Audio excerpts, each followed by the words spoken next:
Hello and welcome my dear student. बेटे आज हम करने वाले हैं एक और नए चैप्टर का रिवीजन है, जिस चैप्टर का नाम है बेटा क्या, विनिमय विपत्र। चैप्टर इंपॉर्टेंट है और चैप्टर बहुत इजी भी है।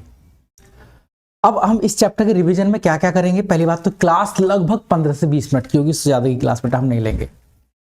इस चैप्टर के रिवीजन में हमें क्या क्या पढ़ना है तो उससे पहले बेटा मैं बता देता हूं, बोर्ड एग्जाम में बहुत कम चांस है कि इस चैप्टर से न्यूमेरिकल क्वेश्चन भी आता है।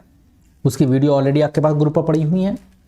और न्यूमेरिकल क्वेश्चन अगर नहीं आता इस चैप्टर से तो सीधी सी बात है बेटा, अगर न्यूमेरिकल क्वेश्चन नहीं आता है तो थ्योरी वाला क्वेश्चन आता है, और थ्योरी वाला क्वेश्चन आने के लगभग समझो 70% चांस है। 70% इस चैप्टर से थ्योरी ही आती है। थ्योरी का मतलब प्रश्न आएंगे। अब कौन कौन से इस चैप्टर से इंपॉर्टेंट प्रश्न है, यानी कि आज की क्लास में हम क्या क्या करने वाले हैं, पहले उसे जल्दी से देख लेते हैं। उसके बाद एक एक क्वेश्चन को हम डीपली स्टडी करेंगे। क्योंकि रिवीजन क्लास है तो कोशिश करेंगे 15 मिनट के अंदर इस चैप्टर को कंप्लीट कर दिया जाए, क्योंकि आपको पूरा सिलेबस कंप्लीट करना है बेटा अपना। तो आज के इस चैप्टर में हम क्या क्या पढ़ेंगे। सबसे पहली आइटम यानी कि सबसे पहला हमारे पास जो टॉपिक होने वाला बेटा वो है विनिमय विपत्र। होता क्या चीज है, उसका अर्थ क्या है, बहुत सारे बच्चों को पता होगा। दूसरा टॉपिक हम पढ़ने वाले हैं विनिमय विपत्र की या विनिमय विपत्र की विशेषताएं क्या क्या होती हैं। विनिमय विपत्र में क्या क्या विशेषताएं हैं उन्हें हम पढ़ेंगे। सेकंड टॉपिक होने वाला है आपका। आज का तीसरा टॉपिक आपके पास होना वाला है बेटा विनिमय विपत्र के पक्षकार। ये सभी टॉपिक बेटा 15 मिनट में कंप्लीट हो जाएंगे कि विनिमय विपत्र में कितने पक्ष होते हैं, कितने पक्षकार होते हैं। वेरी इंपॉर्टेंट है। इसकी बेटा मैं कई शॉर्ट्स भी बना चुका हूं और आपको आता भी है बेटा। उसके अलावा प्रतिज्ञा पत्र क्या होता है, उसका अर्थ इंपॉर्टेंट क्वेश्चन है, ये भी बेटा मैं आपको आज की क्लास में कराऊंगा। प्रतिज्ञा पत्र के पक्षकार कौन कौन से होते हैं ये भी इंपॉर्टेंट है, ये भी आज कराया जाएगा। और वेरी वेरी इंपॉर्टेंट है विनिमय विपत्र और प्रतिज्ञा पत्र में अंतर, ये भी आज की क्लास हम लोग डिस्कस करने वाले हैं बेटा। विनिमय विपत्र और चेक में अंतर, ये भी डिस्कस करने वाले हैं। तो इसका मतलब एक और लास्ट टॉपिक है अनुग्रह विपत्र या सहायतार्थ विपत्र क्या होता है, ये भी बहुत इंपॉर्टेंट टॉपिक है, ये भी एग्जाम के अंदर पूछा जाता है बेटा। इसके बारे में भी हम क्या करेंगे, आज डिस्कस करेंगे। तो जल्दी से बेटा अपने एक एक टॉपिक के बारे में डिस्कस करते हैं और कोशिश करेंगे कि इस चैप्टर में जितने भी इंपॉर्टेंट क्वेश्चन है उन सभी इंपॉर्टेंट क्वेश्चन का हम फास्ट ट्रैक रिवीजन आपको कराएं, बहुत तेजी के साथ आपको क्या कराएं, रिवीजन कराएं। तो चलिएगा, सबसे पहला टॉपिक यही आता है हमारे पास। और बाकी जैसे मैंने बताया था कि बेटा अगर आप हमारे व्हाट्सएप ग्रुप से जुड़ना चाहते हैं, फ्री में क्लास लेना चाहते हैं, तो आप हमारे इस नंबर पर कांटेक्ट कर सकते हैं। और आप हमसे कह सकते हैं सर अपनी ऐप का लिंक सेंड कर दो जो फ्री ऑफ कॉस्ट है, या व्हाट्सएप ग्रुप का लिंक सेंड कर दो जो कि बिल्कुल फ्री ऑफ कॉस्ट है। हमारी क्लास के कोई चार्जेस नहीं है, कोई पैसे नहीं होते बेटे। सबसे पहले पढ़ते हैं बेटा विनिमय विपत्र होती क्या चीज है। What is bill of exchange, विनिमय विपत्र क्या है। देखो बेटा आप सभी को पता होगा, लेकिन फिर भी बेटा मैं हल्का सा आपको बता देता हूं। मान लो एक ए नाम का व्यक्ति है और इस ए नाम के व्यक्ति ने बी नाम के व्यक्ति को कोई सामान बेचा 3000 रुपए का। ए ने बी को 3000 रुपए का सामान बेचा और बी ने कहा भैया मैं आपको पैसे 1 महीने बाद दे दूंगा। तो ए कहेगा ऐसे नहीं भाई, मैं तुझे सामान बेच रहा हूं, तू मुझसे वादा कर रहा है 1 महीने बाद पैसा दे देगा, लेकिन हो सकता है 1 महीने बाद तू पैसा देने से मुकर जाए। तो उसके लिए, ताकि जब उधार में सामान बेचा जाता है तो दूसरी पार्टी जो पैसे देने वाली है वो अपनी बात से मुकर ना जाए, अपनी वादे को तोड़ ना दे, क्योंकि वादा तो टूट जाता है। तो सीधी सी बात है, ताकि वादा तो टूट जाता है, लेकिन बेटा इसके लिए इसकी क्या की गई बेटा, एक इस चीज की सिक्योरिटी के लिए ए क्या करेगा, एक कागज पर सामान भी बेचेगा, याद रखना सामान भी ए बेचेगा, और एक कागज पर ए लिखेगा। क्या लिखेगा, बी तुम मुझे 3 महीने बाद भुगतान करोगे, बिना शर्त के। क्या लिखेगा ए कि बी तुम मुझे बिना शर्त के 3 महीने बाद इतने पैसे का भुगतान करोगे। और बी क्या करेगा, उस कागज पर साइन करेगा। साइन मतलब उसे एक्सेप्ट करेगा, और इस कागज को किसे लौटा देगा, ए को लौटा देगा। जिसने सामान बेचा, जिसे पैसे लेने हैं, वही एक कागज लिख कर देता है दूसरी पार्टी को कि तुम मुझे 3 महीने बाद या मेरे बताए गए व्यक्ति को 3 महीने बाद इतना पैसा दोगे, और बी उस पर साइन करेगा और वापस ए को लौटा देगा। इस कागज को क्या बोला गया, इस कागज को बोला गया विनिमय विपत्र। क्या बोला गया बेटा, विनिमय विपत्र। तो क्या होता है बेटा, देखो विनिमय विपत्र की डेफिनेशन पर चलते हैं। लिखा है विनिमय विपत्र में कि विनिमय विपत्र एक लिखित शर्त रहित आदेश होता है। 3 बातें बेटा इसमें, लिखित, शर्त रहित और आदेश। विनिमय पत्र क्या है, लिखित में होगा, शर्त रहित तो कोई शर्त नहीं कि अगर मेरे पास पैसे आ जाएंगे तो पैसे दे दूंगा, नहीं भैया, देना ही पड़ेगा बिना किसी शर्त के। तो लिखित, शर्त रहित और आदेश होता है कि 3 महीने बाद तुम मुझे पैसा दोगे। रिक्वेस्ट नहीं है, ये मेरा आदेश है, इसे एक्सेप्ट करो कि दोगे कि नहीं दोगे। साइन करोगे तो ठीक है, माल बिकेगा। तो सीधी सी बात है, विनिमय विपत्र एक लिखित, शर्त रहित, आदेश, 3 चीजें जोड़ लो बेटा अपने साथ में। विनिमय विपत्र एक लिखित, शर्त रहित आदेश पत्र होता है जिसे लेनदार द्वारा लिखा जाता है। पेपर के लिए ये इंपॉर्टेंट शब्द है, आया है कई बार कि बिल ऑफ एक्सचेंज, यानी कि विनिमय विपत्र कौन लिखता है? लेनदार लिखता है। लेनदार मतलब जिसे पैसे लेने हैं, वही तो लिखेगा कि तुम मुझे पैसे दोगे। तो विनिमय विपत्र एक लिखित, शर्त रहित आदेश होता है जिसे लेनदार द्वारा लिखा जाता है तथा देनदार इसे स्वीकार करता है। इसका भुगतान एक निश्चित अवधि के बाद किया जाता है। आई थिंक अगर डेफिनेशन आ गई आप फटाक से मार दोगे कि विनिमय विपत्र एक लिखित, शर्त रहित आदेश होता है। लिखित, शर्त रहित आदेश होता है। कोई दिक्कत है किसी को? नहीं। आगे पढ़ते हैं। विनिमय विपत्र की विशेषता क्या बेटा, वो मैंने आपको इसकी डेफिनेशन में बता दी। ये लिखित होता है, मौखिक नहीं होता। मौखिक होगा तो क्या विनिमय विपत्र रहा बेटा? फिर तो वही वादा रहा, और वादा तो टूट जाता है बेटे। दूसरा, ये लेनदार द्वारा लिखा जाता है। देनदार नहीं लिखता, लेनदार जिसे पैसे लेने हैं। देनदार द्वारा इस पर साइन किया जाता है, स्वीकार किया जाता है।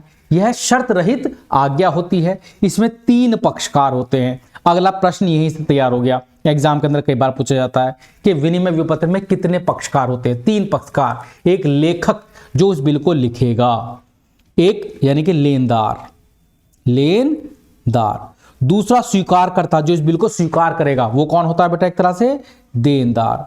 और तीसरा प्राप्तकर्ता। नॉर्मली लेखक ही प्राप्तकर्ता होता है, लेकिन हो सकता कोई और व्यक्ति हो। लेखक ने कहा तुम 3 महीने बाद मुझे इतना भुगतान करोगे, या मेरे बताए गए व्यक्ति को, तो मैंने इस बिल को किसी और को दे दिया तो बिल भुगतान उससे हो जाएगा।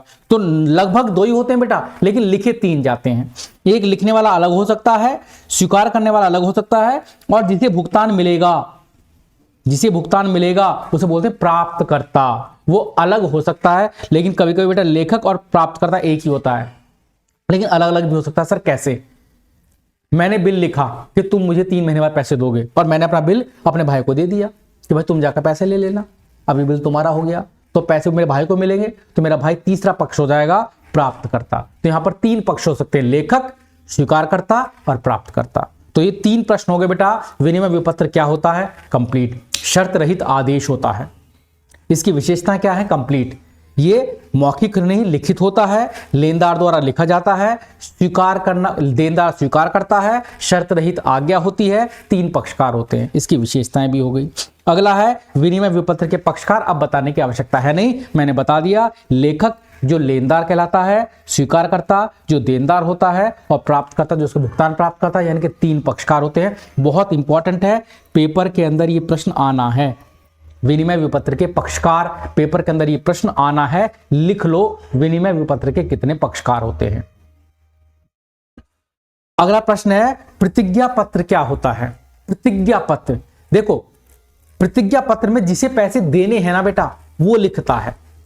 जैसे मुझे पैसे देने हैं रामू को, तो जिसे पैसे देने हैं वो लिखता है और वो प्रतिज्ञा करता है। जैसे मुझे किसी मोहन को पैसे देने हैं, विनिमय पत्र में क्या होगा? मोहन मुझे लिख कर देगा कि तुम मुझे पैसे दोगे, मैं उस पर साइन करूंगा, हाँ दे दूंगा। लेकिन प्रतिज्ञा पत्र में क्या है? मैं खुद से एक पत्र लिखता हूं कि मैं प्रतिज्ञा करता हूं, मैं वादा करता हूं तुम्हें पैसे दूंगा। तो जिसे पैसे देने हैं वो खुद पत्र को लिखता है। तो याद रखना, प्रतिज्ञा पत्र के अंदर क्या होती है? प्रतिज्ञा होती है ना। विनिमय विपत्र अलग हुआ, दोनों का काम एक ही है, बस विनिमय विपत्र जिसे पैसे लेने हैं वो लिख कर देता है और दूसरे पर साइन करके लौटाता है। जबकि प्रतिज्ञा पत्र में क्या होता है? जिसे पैसे देने हैं, पैसा देने वाला खुद एक पत्र लिख कर देता है और उस पर लिखता है कि मैं तुम्हें प्रतिज्ञा देता हूं, मैं तुमसे वादा करता हूं 2 महीने बाद इतने पैसे का भुगतान करूंगा, 2 महीने बाद इतने पैसे का भुगतान करूंगा। तो वो लिखा है प्रतिज्ञा पत्र भी एक लिखित शर्त रहित पत्र होता है जिसमें लेखक यह प्रतिज्ञा करता है, लेखक ही प्रतिज्ञा कर रहा है कि वह एक निश्चित अवधि के बाद विशेष व्यक्ति को या उसके वाहक को लिखित राशि का भुगतान करेगा। जो लेखक है वो खुद प्रतिज्ञा करता है कि मैं तुम्हें भुगतान करूंगा। अब मुझे स्वीकार करने की आवश्यकता नहीं है, साइन करने की आवश्यकता नहीं है, मैं खुद देने वाला हूं पैसे, मैंने खुद ही प्रतिज्ञा करी है, मैंने खुद ही पत्र लिख कर दिया है कि मैं तुम्हें पैसे दूंगा। तो इसमें क्या होता है, नॉर्मली सबसे पहली चीज दोनों में अंतर क्या है उसकी भी चर्चा करेंगे। पहले इसके अंदर पक्षकार की बात करें, यहां पर सिर्फ दो ही पक्षकार होते हैं।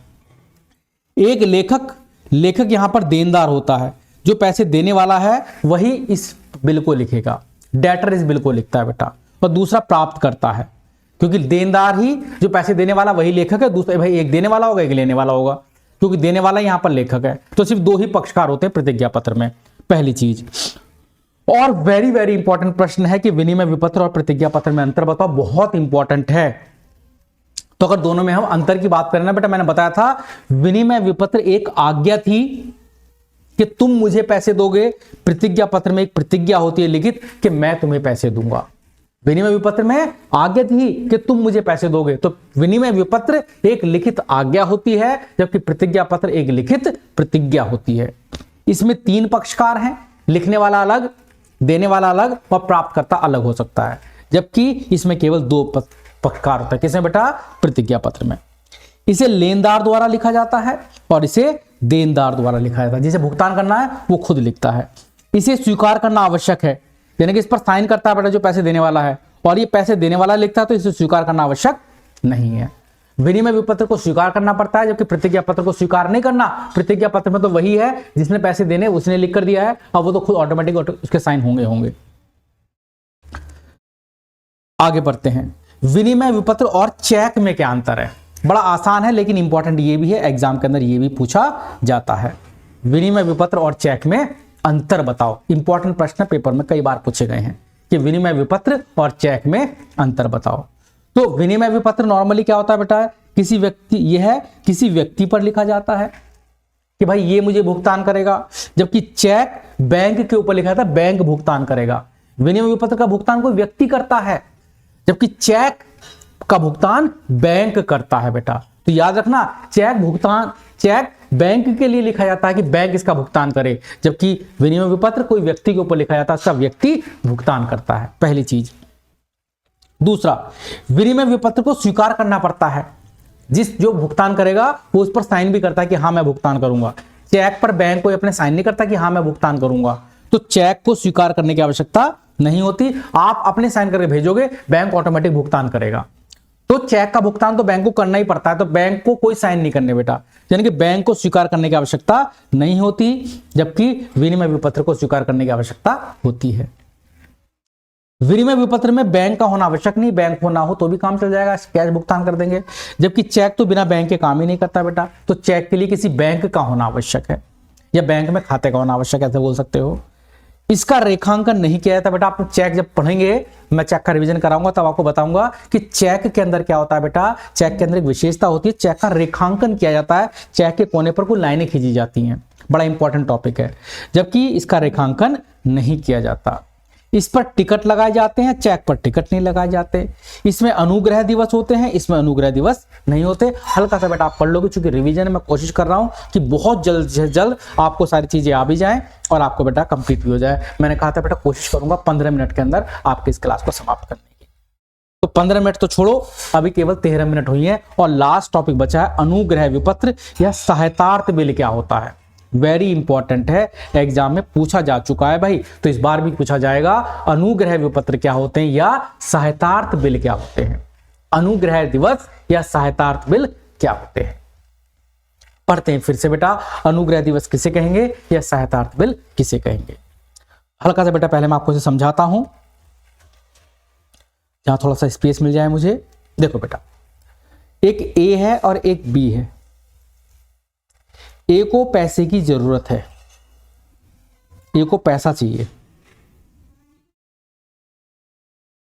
इसने बी से कहा कि बी, मैं तुम्हें ना कागज पर लिख कर दे रहा हूं कि तुम मुझे 3 महीने बाद 1 लाख रुपए का भुगतान करोगे। ए ने एक कागज पर लिख कर दे दिया बी को, बिना सामान बेचे, कि बी तुम मुझे 1 महीने बाद 1 लाख रुपए का भुगतान करोगे।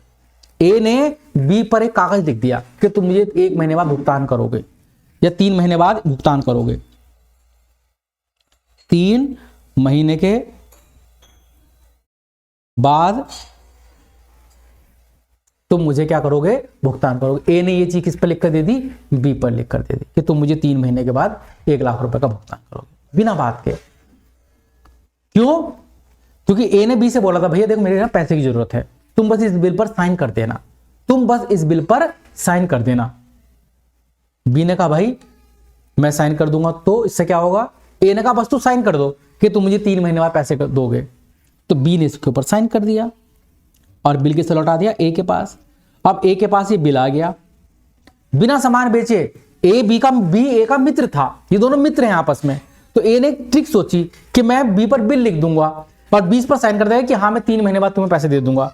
अब ए क्या करा, ए ने इस बिल को लेकर गया बैंक के पास और बैंक से क्या बोला ए ने कि देखो मेरे पास ये बिल है 1 लाख रुपए का, मुझे इसका पैसा मिलेगा 3 महीने बाद, तुम ऐसा करो इस बिल को रख लो, तुम इस बिल को रख लो और आज मुझे केवल 95,000 रुपए दे दो। तो बैंक वालों ने कहा ठीक है भाई, अपना बिल हमें दे दो, हमसे 95,000 रुपए ले लो। बैंक वाले क्या करेंगे, 3 महीने बाद जाकर बी से 1 लाख रुपए ले लेंगे, क्योंकि बी ने स्वीकार किया था। पूरी तरीका समझो बेटा क्या हुआ है, ए ने बी से रिक्वेस्ट की कि भैया मुझे पैसे की जरूरत है, 1 लाख रुपए दे दो। बी ने कहा 1 लाख रुपए तो मैं नहीं दे सकता, तो ए ने कहा ठीक है तुम मेरे कागज पर साइन कर दोगे, तुम मुझे 3 महीने बाद पैसे दोगे, हम दोनों मित्र हैं, तुम बस साइन कर दो इसके ऊपर, तुम मुझे 1 महीने बाद पैसा दोगे। बी ने कहा 1 महीने बाद कहां से दूंगा, तो ए ने कहा ठीक है मैं तुम्हें खुद दे दूंगा, बस तुम साइन कर दो। अब बी ने साइन करा, जैसे ही साइन करा ए के पास ये कागज आ गया, ए इस कागज को लेकर बैंक के पास जाएगा और बैंक से कहेगा भैया इस बिल के मुझे 3 महीने बाद 1 लाख रुपए मिलने हैं, मुझे आज 95,000 रुपए दे दो और तुम 3 महीने बाद जाकर बी से पैसे ले लेना। जैसे 3 महीने पूरे होंगे तो ए खुद भागा भागा बी के पास जाएगा, बी को जाकर 1 लाख रुपए दे देगा कि लो पैसे बैंक को दे देना। हुआ क्या, हुआ ये कि इस समय पर ए को अपने पैसे मिल गए। 3 महीने तक ए अपना काम करेगा, प्रॉफिट कमाएगा, प्रॉफिट कमाकर तुरंत पैसा बी को लौटा देगा, बी पैसे बैंक को दे देगा। तो क्या हुआ, तीनों का काम निपट गया। बी की लाज बची रहेगी, उसने अपने दोस्त की सहायता कर दी, ए को पैसे मिल गए 95,000 रुपए 3 महीने के लिए और बैंक को अपने 5,000 का प्रॉफिट मिल गया। तो इस तरह के बिल को जिसमें सामान बेचा नहीं जाता, एक दूसरे की सहायता करने के लिए बिल लिखा जाता है, इस बिल को हम बोलते हैं बेटा सहायतार्थ बिल। क्या बोलते हैं, अनुग्रह विपत्र या सहायतार्थ विपत्र। सर कैसे, जब कोई विनिमय विपत्र किसी व्यापारिक लेन देन के केवल एक दूसरे की सहायता के उद्देश्य से लिखा जाता है तब उसे सहायतार्थ बिल कहते हैं। इस बिल को बैंक के माध्यम से भुना लिया जाता है जिससे धन की आवश्यकता को पूरा किया जा सकता है। मतलब यहां पर कोई सामान बेचा खरीदा नहीं गया था, बस एक दूसरे की सहायता करने के लिए बिल लिख दिया था, तो इस बिल को हमने क्या बोला गया, सहायतार्थ बिल बोला। और ये इंपॉर्टेंट टॉपिक है, एग्जाम के अंदर आता है। तो इस तरह से ये चैप्टर बेटा हमारा क्या होता है, कंप्लीट होता है। और जैसे मैं हमेशा कहता हूं कि अगर आप भी हमारे वीडियो देखना चाहते हैं, हमारे ग्रुप से जुड़ना चाहते हैं या हमारी ऐप को लेना चाहते हैं बेटा, तब आप हमें मैसेज कर सकते हैं। तब तक के लिए जय हिंद, जय भारत। मिलते हैं नेक्स्ट क्लास में।